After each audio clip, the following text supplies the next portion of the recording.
नमस्कार, स्वागत है आपका डीडी न्यूज पर। मैं हूं रेशमा आपके साथ। आइए नजर डाल लेते हैं इस वक्त की हेडलाइंस पर।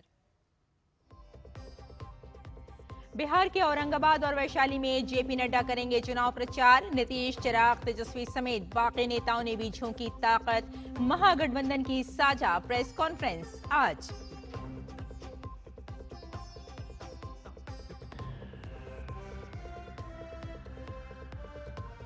रक्षा मंत्री आज दिल्ली में नौसेना कमांडर्स कॉन्फ्रेंस को करेंगे संबोधित। आज से जैसलमेर दौरे पर होंगे Rajnath Singh. Army commanders conference में सीमा सुरक्षा पर होगा मंथन। छठ के लिए उमड़ रही भीड़ पर रेल मंत्री की पैनी नजर। 24 घंटे हो रही मॉनिटरिंग। दिल्ली में इस बार यमुना नदी पर बन रहे मॉडल छठ घाट। बुडापेस्ट बैठक रद्द होने के बाद एक्शन में ट्रंप। रूस की 2 तेल कंपनियों पर लगाए प्रतिबंध। वहीं रूसी सेना ने मॉस्को में किया परमाणु अभ्यास। और आईसीसी महिला वर्ल्ड कप में आज भारत न्यूजीलैंड की भिड़ंत। तो वहीं एडिलेड में वनडे सीरीज के दूसरे मैच में शुभमन गिल की टीम का ऑस्ट्रेलिया से होगा मुकाबला।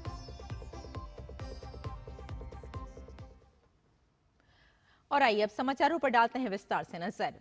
बिहार विधानसभा चुनाव के दूसरे और अंतिम चरण के लिए नामांकन वापस लेने की आज अंतिम तारीख है। दूसरे चरण में 20 जिलों के 122 निर्वाचन क्षेत्रों में 11 नवंबर को मतदान होगा। दूसरे चरण में सीतामढ़ी, शिवहर, मधुबनी, पूर्वी चंपारण और पश्चिमी चंपारण जिलों में मतदान होगा। इसके अतिरिक्त रोहतास और कैमूर सहित शाहबाद क्षेत्र के कई जिलों और औरंगाबाद, नवादा, जहानाबाद और अरवल सहित मगध क्षेत्र के कई जिलों में भी वोट डाले जाएंगे। सीमांचल क्षेत्र के अररिया, किशनगंज, पूर्णिया और कटिहार जिलों के साथ साथ भागलपुर, बांका, जमुई और सुपौल में भी इसी चरण में मतदान होगा।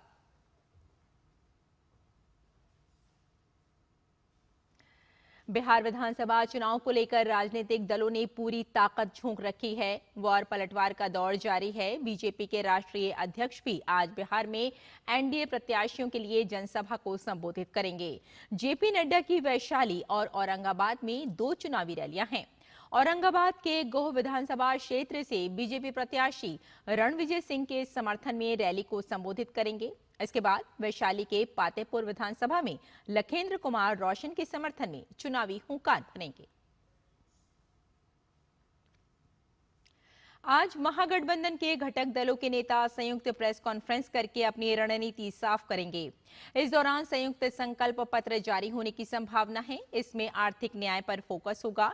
इसी तरह संयुक्त प्रचार अभियान पर भी घोषणा हो सकती है।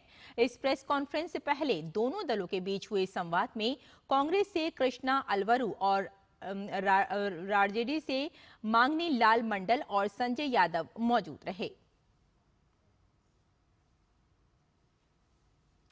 और तेजस्वी यादव की पार्टी आरजेडी ने मोहनिया विधानसभा सीट पर एक बड़ा राजनीतिक कदम उठाया है। इस सीट पर आरजेडी की उम्मीदवार श्वेता सुमन का नामांकन रद्द हो गया था। ऐसे में आरजेडी ने निर्दलीय उम्मीदवार रवि पासवान को अपना समर्थन दे दिया है। आरजेडी ने सोशल मीडिया पर इसकी जानकारी दी। वहीं रवि पासवान ने भी राजद के समर्थन के बाद पार्टी नेतृत्व के प्रति आभार जताया है।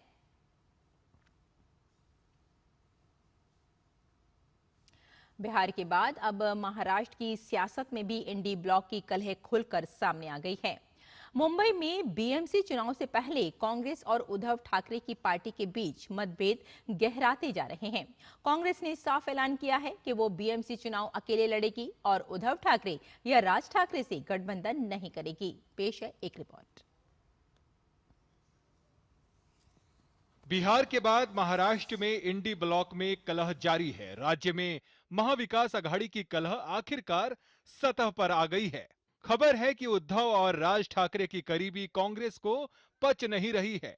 कांग्रेस ने ऐलान कर दिया है कि वो आगामी बीएमसी का चुनाव अकेले लड़ेगी और उद्धव ठाकरे की पार्टी के साथ गठबंधन में शामिल नहीं होगी।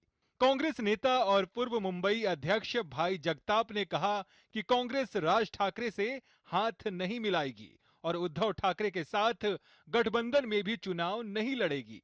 कांग्रेस की नाराजगी का एक बड़ा कारण राज ठाकरे और उद्धव ठाकरे की बढ़ती नजदीकी भी माना जा रहा है। हालांकि शिवसेना उद्धव गुट के प्रवक्ता आनंद दुबे ने कहा कि भाई जगताप मुंबई कांग्रेस के नेता हैं और वो सारी चीजें तय नहीं कर सकते। उन्होंने कहा शायद उनको ये नहीं पता है कि शिवसेना ने अकेले 25 साल बीएमसी पर राज किया है। शेर अकेला ही काफी है, हमें किसी की जरूरत नहीं है। वहीं कांग्रेस के कुछ नेता फैसला आला कमान पर छोड़ने की बात कर रहे हैं। कोरोना के जिस संकट काल में आदरणीय उद्धव ठाकरे साहब ने काम किया उस सबने देखा है। अब आप एक बात बताइए, हम हमेशा कहते रहे हैं कि आज 4 साल से स्थानीय निकाय के चुनाव नहीं हुए हैं।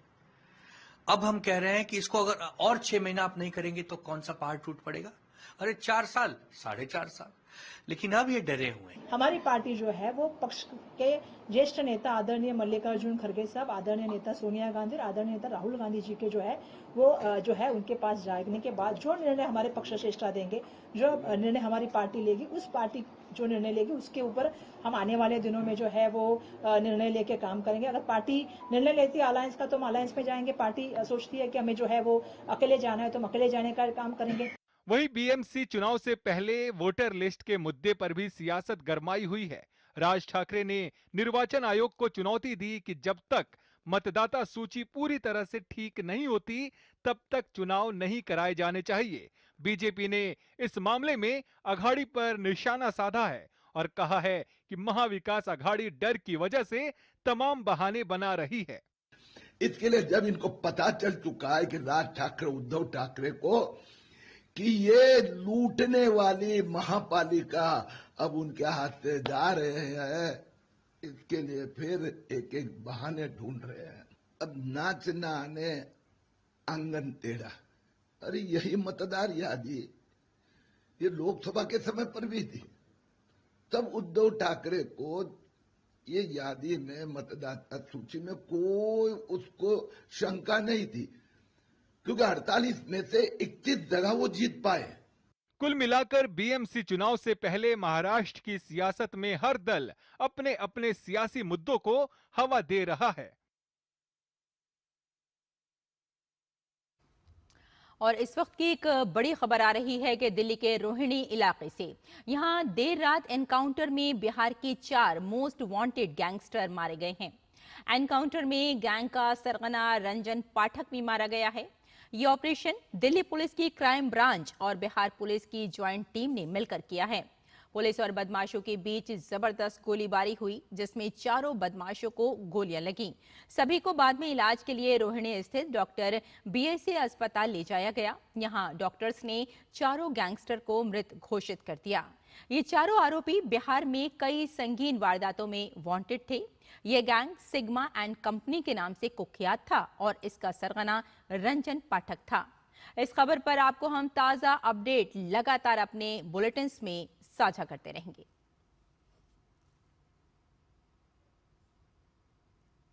और राष्ट्रपति द्रौपदी मुर्मू केरल के अपने दौरे पर हैं। राष्ट्रपति आज तिरुवनंतपुरम के राजभवन में भारत के पूर्व राष्ट्रपति के.आर. नारायणन की प्रतिमा का अनावरण करेंगी। अनावरण के बाद राष्ट्रपति राजभवन में आयोजित समारोह में मुख्य अतिथि होंगी, जहां उनका संबोधन होगा। इसके बाद वे वर्कला स्थित शिवगिरी मठ में श्री नारायण गुरु की महासमाधि शताब्दी समारोह का उद्घाटन करेंगी। राष्ट्रपति Droupadi Murmu saint Thomas college Palai के प्लेटिनम जुबली समारोह के समापन समारोह में भी शामिल होंगी।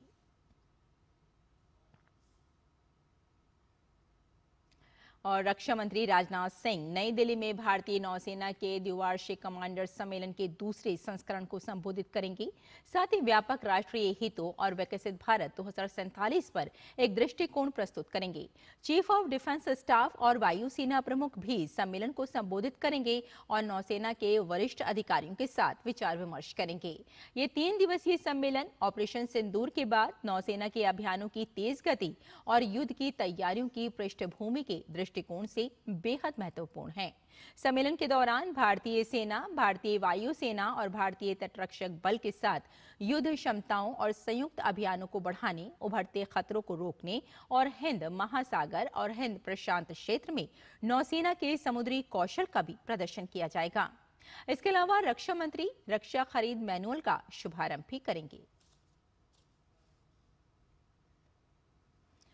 इसके साथ ही रक्षा मंत्री राजनाथ सिंह सैनिक कमांडरों के सम्मेलन में भाग लेने के लिए आज से 3 दिवसीय जैसलमेर दौरे पर रहेंगे। ऑपरेशन सिंदूर के बाद पहली बार ये सम्मेलन जैसलमेर में हो रहा है। बैठक में वरिष्ठ सैनिक कमांडर भविष्य की सुरक्षा चुनौतियों पर विचार विमर्श करेंगे और सेना की तैयारियों की समीक्षा भी करेंगे। सम्मेलन में सेना प्रमुख और वरिष्ठ कमांडर देश की पश्चिमी सीमा पर सुरक्षा व्यवस्था, आधुनिक युद्ध रणनीति और रक्षा प्रचालन में उन्नत प्रौद्योगिकी के इस्तेमाल पर विचार करेंगे। वहीं दौरे के दूसरे दिन रक्षा मंत्री लोंगेवाला सीमा चौकी जाएंगे और 1971 के भारत पाकिस्तान युद्ध के शहीदों को श्रद्धांजलि अर्पित करेंगे। इसके अलावा सेना युद्ध संग्रहालय भी जाएंगे और शौर्य पार्क तथा कैक्टस पार्क का उद्घाटन करेंगे। साथ ही रक्षा मंत्री सेना के साहस और शौर्य के गौरवशाली इतिहास को दर्शाने वाले लाइट एंड साउंड शो का भी उद्घाटन करेंगे।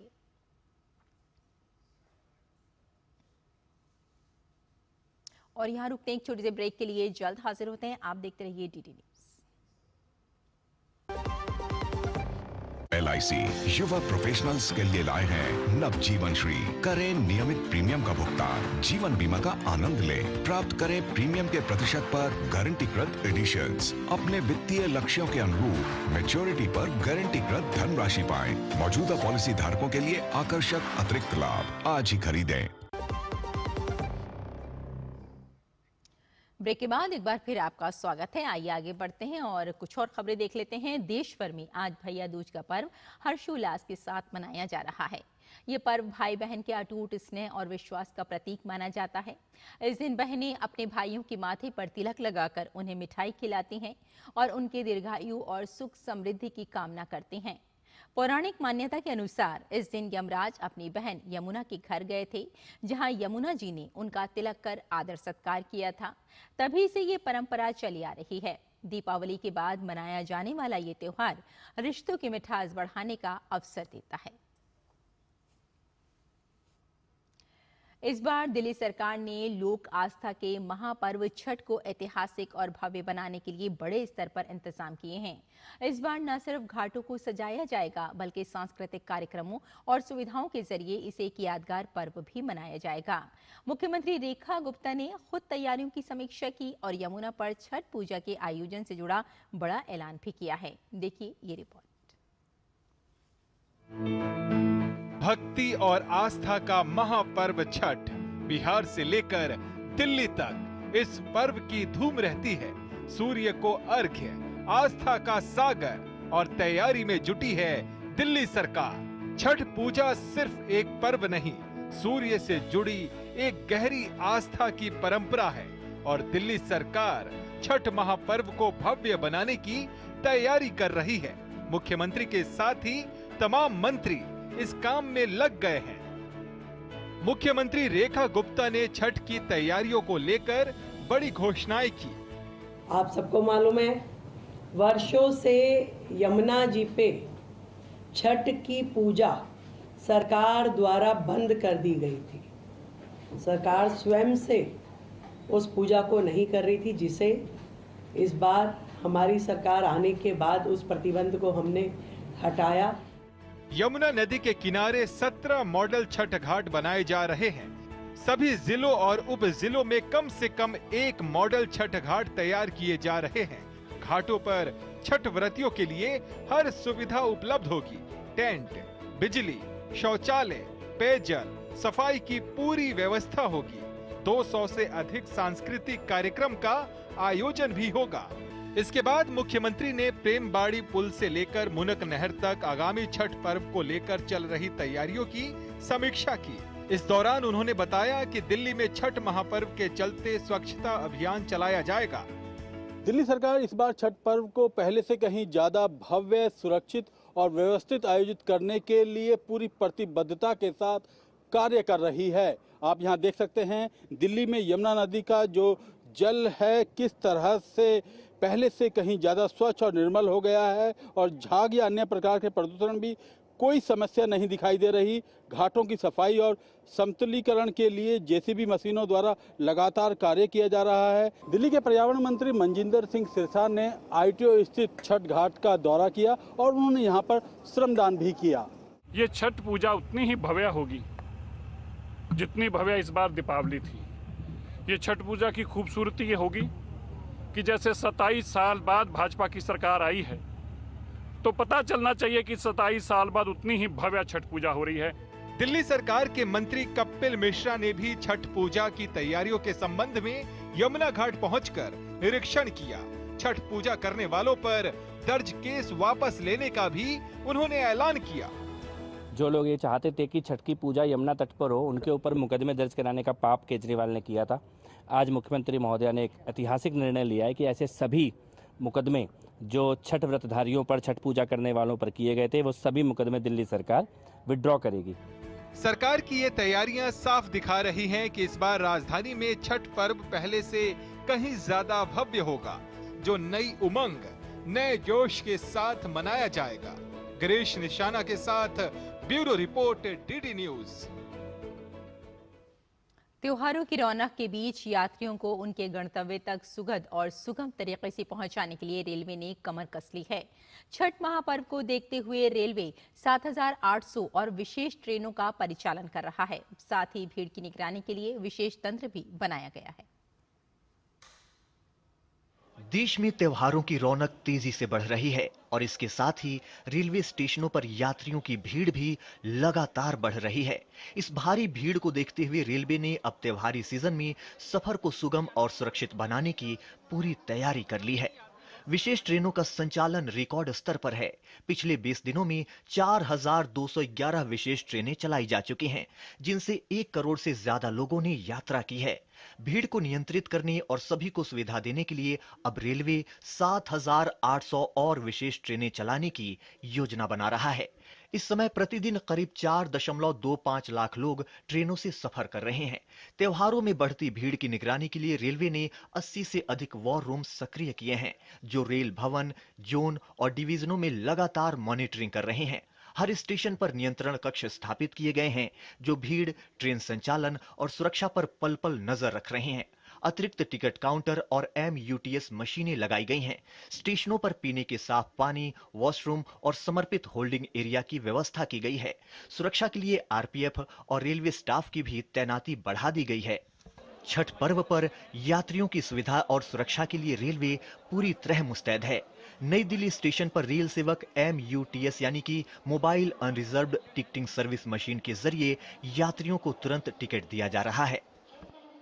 मोबाइल के माध्यम से इनके पास एक देखें आप, ये मशीन भी है जिसके माध्यम से एक तरह से ट्रांसपॉन्डर है और ये टिकट प्रिंटिंग मशीन है। ये मोबाइल से कनेक्टेड है तो ब्लूटूथ के माध्यम से, तो इसके इन दोनों के प्रयोग से, मोबाइल और इस गैजेट के प्रयोग से तुरंत अनरिजर्व टिकट बुक किया जाता है और यात्रियों को दिया जाता है। छठ पूजा पर बिहार जाने वाले यात्रियों के लिए नई दिल्ली रेलवे स्टेशन पर फर्स्ट एड मेडिकल बूथ की भी सुविधा उपलब्ध है। यहाँ डॉक्टर मौजूद हैं और किसी भी यात्री की तबीयत खराब होने पर तुरंत प्राथमिक इलाज किया जा रहा है। रिस्पांस बहुत अच्छा है और हम लोग तो ये चाहते हैं कि सभी स्वस्थ आएं। जो लोग इमरजेंसी में चोट लग के आ रही है उनकी हम ड्रेसिंग कर रहे हैं और जिनको उल्टी दस्त लग रही है हम उनको ORS का घोल और उनको दवाई दे रहे हैं और इमरजेंसी में तुरंत अटेंड किया जाता है। दूसरा, कोई बेहोश होता है या अनकॉन्शियस होता है तो उसको एम्बुलेंस के साथ तुरंत शिफ्ट कर दिया जाता है LNJP हॉस्पिटल, लेडी हार्डिंग और हमारे सेंट्रल हॉस्पिटल में भी हम भेज देते हैं। दिवाली और छठ के अवसर पर रेलवे ने यात्रियों की सुविधा और सुरक्षा को सर्वोच्च प्राथमिकता दी है। 7,800 नई विशेष ट्रेनें, 80 से अधिक वॉर रूम, अतिरिक्त टिकट काउंटर और रियल टाइम निगरानी के साथ रेलवे ने ये सुनिश्चित किया है कि हर यात्री का सफर सुरक्षित, सहज और आरामदायक रहे। रेल मंत्री ने खुद मैदान संभाला है। मंगलवार को रेल मंत्री ने नई दिल्ली रेलवे स्टेशन का दौरा किया, जहां उन्होंने platform, RPF control room, medical unit और यात्री सुविधा केंद्र का जमीनी स्तर पर निरीक्षण किया। रेल मंत्री ने यात्रियों से सीधे बातचीत की और उनसे तैयारियों पर फीडबैक भी लिया। रेल मंत्री का जमीनी निरीक्षण और तैयारियों का आकलन इस बात का सबूत है कि रेलवे सिर्फ ट्रेनों का संचालन ही नहीं, बल्कि यात्रियों की सुविधा और सुरक्षा में भी पूरी तरह गंभीर है। निशांत राय के साथ राजेश राज की रिपोर्ट, DD न्यूज, दिल्ली। इसी क्रम में रेल राज्य मंत्री रवनीत सिंह बिट्टू ने अंबाला रेलवे स्टेशन का दौरा कर व्यवस्था और तैयारियों की समीक्षा की। इस मौके पर उन्होंने यात्रियों से नियमों का पालन करने की अपील की। साथ ही कहा कि असहज स्थिति में यात्रा न करें और अगली ट्रेन का इंतजार करें। बड़ा त्योहार होता है तो उससे होता है सब चीजें उसे देखना पड़ता है, पर मेरी तरफ से और डीआरएम साहब और रेलवे के सारे परिवार की तरफ से सबसे पहले यही प्रार्थना है हाथ जोड़ के, कोई भी कमी नहीं है, कोई ट्रेन की कमी नहीं है, कोई भी बेफिक्र होके आप रहें, बैठने के लिए कोई कमी नहीं है, आपको ये चिंता ही नहीं करनी, ट्रेन और आ जाएगी। अमेरिका ने रूस पर यूक्रेन संघर्ष समाप्त करने का दबाव बढ़ाने के उद्देश्य से एक बड़ा आर्थिक कदम उठाया है। अमेरिकी वित्त विभाग ने रूस की 2 सबसे बड़ी तेल कंपनियों रोसनेफ्ट और लुकाइल पर प्रतिबंध लगा दिए हैं। ये प्रतिबंध अमेरिका और रूस के बीच बुडापेस्ट में होने वाली बैठक रद्द होने के बाद सामने आए हैं। वहीं इससे पहले रूसी सेना ने मॉस्को में परमाणु अभ्यास किया, जिसकी निगरानी राष्ट्रपति पुतिन ने की। अमेरिकी वित्त मंत्री स्कॉट बेसन ने अपने बयान में रूस से हत्याएं रोकने और तत्काल युद्ध विराम करने का आह्वान किया। Today is a very big day in terms of what we're doing. Look, these are tremendous sanctions. These are very big. Those are against their 2 big oil companies, and we hope that they won't be on for long. We hope that the war will be settled. We just answered having to do with the various forms of missiles and everything else that we're looking at, but we don't think that's going to be necessary. We would like to see them just take the line that has been formed over quite a long period of time and go and let's, go home. Last week they had almost 8,000 soldiers killed. Many Russians were killed last week. Many Ukrainians were killed last week. We think it's ridiculous and would like to have it end. और महिला cricket विश्व cup में आज भारत और New Zealand के बीच होने वाला match virtual quarter final बन गया है। 3 टीम प्रतियोगिता के सेमीफाइनल के लिए क्वालिफाई कर चुकी हैं। चौथे स्थान के लिए कड़ा मुकाबला है और इस मैच की विजेता अंतिम 4 में जगह बनाने के करीब पहुंच जाएगी। भारत और ऑस्ट्रेलिया 3 मैचों की वनडे सीरीज के दूसरे मैच में आज आमने सामने होंगे। टूर्नामेंट के पहले मैच में भारत को हार झेलनी पड़ी थी। भारत के पास आज करो या मरो की स्थिति है। ऐसी टीम इंडिया की कोशिश हर हाल मैच जीतकर 1-1 की बराबरी करने पर होगी।